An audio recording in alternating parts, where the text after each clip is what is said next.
Bismillahirrahmanirrahim.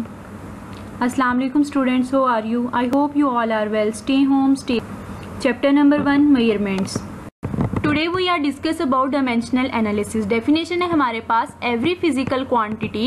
Physical quantity क्या होती है? All measurable quantity is called physical quantity. Is represented in term of base quantity. जिनको हम क्या है base quantities की term पर जो है वो लिख सकें in square brackets के अंदर, ठीक है, वो क्या है? Dimensional analysis है. Next जो है further हम इसकी example देखेंगे तो आपको definition clear हो जाएगी और ये topic भी clear हो जाएगा, ठीक है. Advantages देख लेते हैं हमारे पास dimensional analysis के क्या है, ये भी हमने फर्दर आगे टॉपिक के हमारा आज के जो टॉपिक है इन्हीं पे बेस करता है, ठीक है. देख लेते हैं हमने क्या डिस्कस करना है आज. एडवांटेजेस क्या है इसकी? ड्राइविंग पॉसिबल फार्मूला जो है हम वो ड्राइव कर सकते हैं, ठीक है. चेकिंग होमोजेनिटी ऑफ इक्वेशंस की होमोजेनिटी को चेक कर सकते हैं, ये भी आगे हम डिस्कस करेंगे होमोजेनिटी क्या होती है, ठीक है. Converting quantity from one system of unit to another, यानी कि क्या है, एक क्वांटिटी को एक सिस्टम से दूसरे सिस्टम में जो है वो कन्वर्ट कर सकते हैं. Okay, now we discuss dimensional analysis examples, ठीक है. तो इसमें आपको ये नजर आ रहा होगा मैस, लेंथ, टाइम, ये हमारे पास क्या है? बेस क्वांटिटीज हैं, ठीक है. अब ये आपने इन तीनों की डायमेंशंस को याद रखना है. इन्हीं की बेस पे बाकी जो क्वांटिटीज हैं उनकी डायमेंशन आनी है. अगर कोई भी आप डायमेंशन देखेंगे तो वो इन्हीं तीन चीजों पे बेस करेगी, मैस, लेंथ और टाइम, ठीक है. तो ये डायमेंशंस आपने याद रखनी है. फर्स्ट एग्जांपल है हमारे पास, हम क्या है, वेलोसिटी का फॉर्मूला हमें पता है डिस्प्लेसमेंट ओवर टाइम. तो डिस्प्लेसमेंट यानी कि डिस्टेंस, उसे हम क्या कह सकते हैं? लेंथ, यानी कि उसमें हम देखते हैं कि कितना डिस्टेंस कवर हुआ है, कितनी जो है वो लेंथ है. तो ठीक है, इसमें हमने क्या आ गया, उसको हमने लेंथ में लिखा. और टाइम का आपको हमने देखा था अभी डायमेंशन क्या है उसकी, टी है, ठीक है. तो v को हमने क्या लिखा, उसको भी डायमेंशन के लिख दिया. तो क्या आ गई वेलोसिटी की डायमेंशन हमारे पास क्या आ गई है? LT-1, ठीक है. अब वो आपको जो है एमसीक्यूज में वो कोई भी क्वांटिटी देके पूछ लेते हैं कि उसकी डायमेंशन जो है वो क्या है, और डायमेंशन दी होती है उससे पूछ लेते हैं कि उसकी यूनिट क्या है. अब अगर वेलोसिटी के यूनिट हमने डायमेंशन से निकालने हो तो लेंथ हमें पता है वो मीटर्स में मेजर करते हैं हम, और टाइम जो है उसका यूनिट होता है सेकंड. तो वेलोसिटी का यूनिट हमारे पास क्या बन गया? मीटर पर सेकंड, ठीक है. इसी तरह सेकंड एग्जांपल पे आए. सेकंड एग्जांपल हमारे पास क्या है? एक्सेलेरेशन जो है वो है क्या? वेलोसिटी ओवर टाइम, ठीक है. तो इसमें हमारे पास क्या है? वेलोसिटी का अभी हमने डायमेंशन बताई है क्या है? LT-1, ठीक है, ये आपने याद रखनी है. टाइम की डायमेंशन हमने क्या देखी? T थी हमारे पास, ठीक है. तो t जब ये ऊपर जाएगा तो -1 और -1 क्या आ गए? -2 हो गया. तो LT-2, ठीक है, ये डायमेंशन आ गई एक्सेलेरेशन की. अब एक्सेलेरेशन की जो डायमेंशन है ये हमारे पास यूज हो सकती है ग्रेविटेशनल एक्सेलेरेशन के लिए भी, ठीक है. ये दोनों की डायमेंशन हमारे पास सेम आएंगी, ठीक है. अब देखिए लेंथ का हमने देखा था यूनिट क्या था? मीटर. अब इधर से यूनिट करने चाहिए, लेंथ का था मीटर, और इसी तरह टाइम का जो था वो सेकंड, और जो यूनिट इधर हमारे पास पावर में आ रहा है वो -2 एज इट इज वैसे ही आ गया. तो एक्सेलरेशन का यूनिट हमारे पास क्या होता है? मीटर पर सेकंड, ठीक है. इसी तरह यहाँ पे वेलोसिटी जो है वो अगर हम एवरेज वेलोसिटी की बात करें या इंस्टेंटेनियस वेलोसिटी की बात करें तो जहाँ पे भी हम वेलोसिटी करेंगे तो उसके लिए डायमेंशन जो है वो सेम रहेगी. Okay, now we discuss our third example, जो कि क्या है? Force is equal to ma, यानी कि मैस मल्टीप्लाई बाय एक्सेलेरेशन, ठीक है. तो मैस का जो है हमने देखी थी डायमेंशन क्या थी हमारे पास? m थी, ठीक है. और इस तरह एक्सेलेरेशन की हमने प्रीवियस स्लाइड पे देखी, डायमेंशन हमारे पास क्या आई थी? LT-2, ठीक है. तो फोर्स की डायमेंशन हमारे पास क्या आ गई? MLT-2, ठीक है. अब अगर इसी से हमने क्या निकालने हो, यूनिट देखने हो, तो कैसे यूनिट देखेंगे हम? मैस का यूनिट हमें पता है kg होता है, ठीक है. इसी तरह लेंथ जो है वो उसका यूनिट क्या होता है? मीटर्स भी होती है, ठीक है, m होता है. और t जो है टाइम, उसका यूनिट क्या होता है? सेकंड होता है, ठीक है. तो यहाँ से हमारे पास फोर्स का जो यूनिट आ रहे हैं किलोग्राम मीटर पर सेकंड स्क्वायर, ठीक है. तो ये इक्वल होता है न्यूटन के, ठीक है. तो यहाँ से अब अगर हम बात करें फोर्स जो है, अब हम टेंशन की फॉर्म में भी होती है हमारे पास, ग्रेविटी होती है या वेट होती है, ठीक है. इन तमाम जिसमें भी हम फोर्स की जो है वो बात करेंगे तो उसका डायमेंशन जो है वो यही होगी, ठीक है. इसी तरह नेक्स्ट है हमारे पास फोर्थ एग्जांपल है जिसमें हम क्या फाइंड कर रहे हैं? W, work. तो वर्क का जो फॉर्मूला है हमारे पास फोर्स मल्टीप्लाई बाय डिस्प्लेसमेंट, ठीक है. तो फोर्स का जो है अभी हमने देखा कि क्या डायमेंशन है उसकी? MLT-2, ठीक है.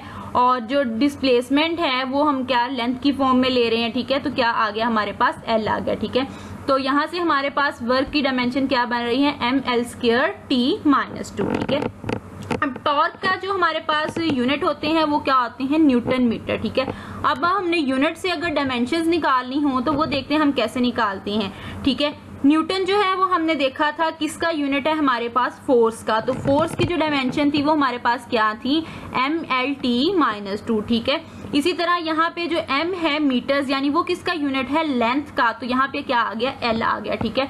तो यहाँ से टॉर्क की हमारे पास क्या डायमेंशन बनी, ml²t-2, ठीक है। अब देखें यहाँ से हमारे पास W जो है वर्क की, और इसी तरह यहाँ से जो टॉर्क है, और इसी तरह यहाँ पे अगर हम बात करें एनर्जी की, इन तीनों की डायमेंशंस जो हैं वो सेम होती हैं। जैसे मैंने आपको पहले भी बताया कि एक से ज्यादा क्वांटिटीज जो हैं उनकी डायमेंशन सेम हो सकती हैं। ओके, जैसे कि हमने लेक्चर के फर्स्ट में डिस्कस किया था कि हमने 3 एडवांटेजेस डिस्कस करनी है, ठीक है। अभी तक हमने क्या देखा कि कैसे हम एक फॉर्म से दूसरे फॉर्म में जो है वो डायमेंशंस के जरिए जो है वो चेंज कर सकते हैं, ठीक है। यूनिट से हम डायमेंशंस में कैसे चेंज कर सकते हैं और डायमेंशन से यूनिट में कैसे, ठीक है। अब हमने देखना है कि चेकिंग द होमोजेनिटी। होमोजेनिटी जो है वो देख लेते हैं हमारे पास क्या होती है, if the dimension on the left hand side of an equation are equal to the dimension on right hand side of equation, यानी कि राइट हैंड साइड की डायमेंशन लेफ्ट हैंड साइड के इक्वल हो तो ये क्या होगी, होमोजेनिटी होगी, ठीक है, यानी कि उनका इक्वल होना, ठीक है। Then it is called the equation is dimensionally correct, तो फिर वो इक्वेशन जो है वो डायमेंशनली करेक्ट होगी, ठीक है। तो एग्जांपल हम देख लेते हैं, हमारे पास पता है हमें सिंपल पेंडुलम का जो टाइम पीरियड है वो क्या होता है, 2π√L/g, ठीक है। तो इसमें पहले हमने क्या करना है, इसको डायमेंशंस में चेंज करना है और फिर हमने देखना है कि ये इक्वल आती हैं या नहीं आती, ठीक है। होमोजेनिटी इसकी चेक करनी है, ठीक है। तो 2π हमारे पास जो है वो एक डिमेंशनलेस कांस्टेंट है, तो उसकी जगह हमारे पास क्या आ गया, c आ गया, ठीक है। बाकी इक्वेशन वैसे ही आ गई, ठीक है।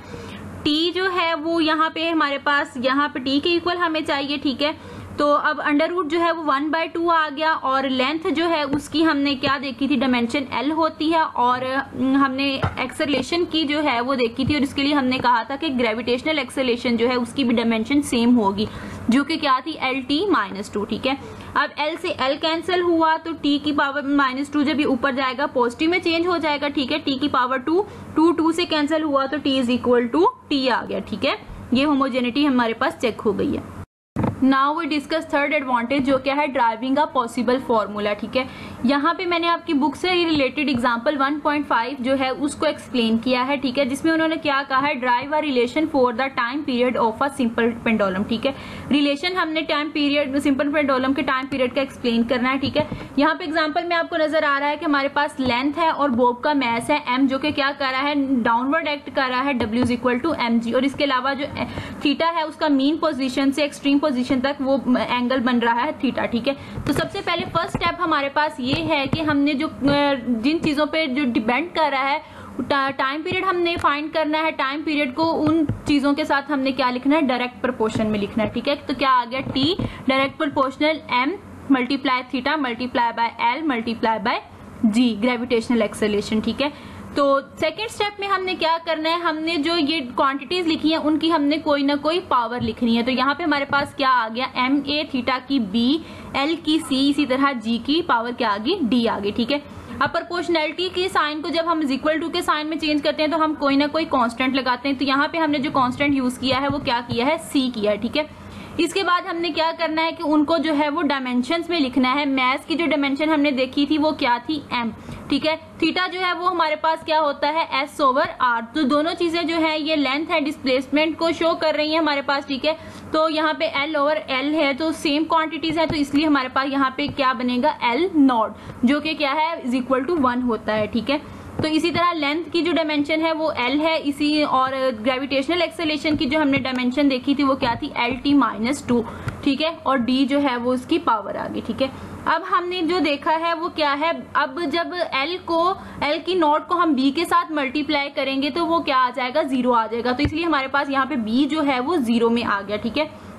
अब थर्ड स्टेप जो है वो हमने क्या करना है, उसमें हमने मिसिंग क्वांटिटी जो हमारे पास लेफ्ट हैंड साइड में और राइट हैंड साइड में जो है हमने इक्वल प्रूव करना है इनको। तो हमने क्या देखना है कि जो हमारे पास राइट हैंड साइड में क्वांटिटीज हैं और लेफ्ट हैंड साइड पे वो मिसिंग है, वो वाली क्वांटिटीज को हमने यहाँ पे लिखना है, ठीक है। तो यहाँ पे हमारे पास मैस, लेंथ और टाइम है, ठीक है।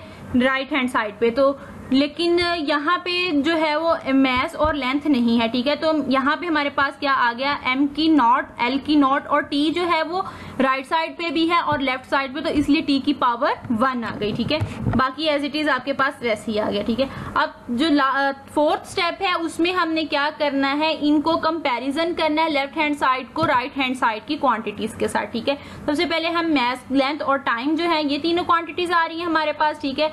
तो मास जो है वो हमारे पास राइट साइड पे जो है वो a है और लेफ्ट साइड पे जो है वो 0 है, तो क्या आ गया 0 इक्वल टू a। इसी तरह लेंथ का देखें, हमारे पास जो है लेफ्ट साइड पे 0 था और राइट साइड पे क्या है, c है और इसके अलावा क्या है, d है, ठीक है।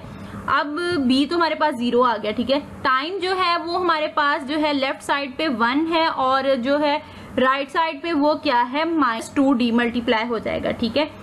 तो अब यहाँ से हमने क्या करनी है, इनकी वैल्यूज निकाल लेनी है, ठीक है। तो सबसे पहले हम d की यहाँ पे निकालते हैं, क्योंकि c की वैल्यू हमारे पास नहीं है, तो पहले हम d की निकाल लेंगे, वो वैल्यू पुट करेंगे तो हमारे पास c की वैल्यू आएगी, ठीक है।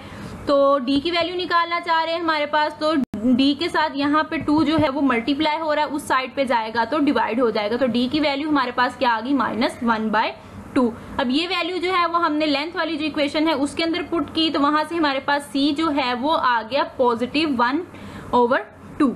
ओके, अब हमने इक्वेशन में जो हमारे पास वैल्यू आई है a b c d की, वो इक्वेशन में पुट कर दी। क्या इक्वेशन बन गई हमारे पास, t is equal to c m0 l की पावर 1/2 और g की पावर -1/2, ठीक है। तो m0 और l0 जैसे हमने देखा था कि वो l0 जो है वो 1 के इक्वल होता है, ठीक है। इसी तरह m0 जो है वो भी 1 के इक्वल होता है, ठीक है। तो यहाँ पे g की जो वैल्यू आ रही है हमारे पास वो माइनस में आ रही है, इसी तरह जब वो डिवीजन में जाएगी तो वो पॉजिटिव में चेंज हो जाएगी, ठीक है। l ओवर g की पावर क्या बन गई, 1/2, ठीक है। तो 1/2 जो है वो अंडर रूट के इक्वल होता है, ठीक है। तो ये हमारे पास इक्वेशन जो है वो बन गई t is equal to c under root l over g। यही हमने टाइम पीरियड की इक्वेशन देखी थी, ठीक है।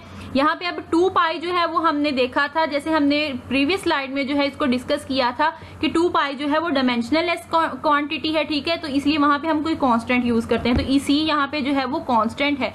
तो ये हमारे पास जो है वो सॉल्व हो गई, ड्राइव कर ली हमने इक्वेशन टाइम पीरियड की।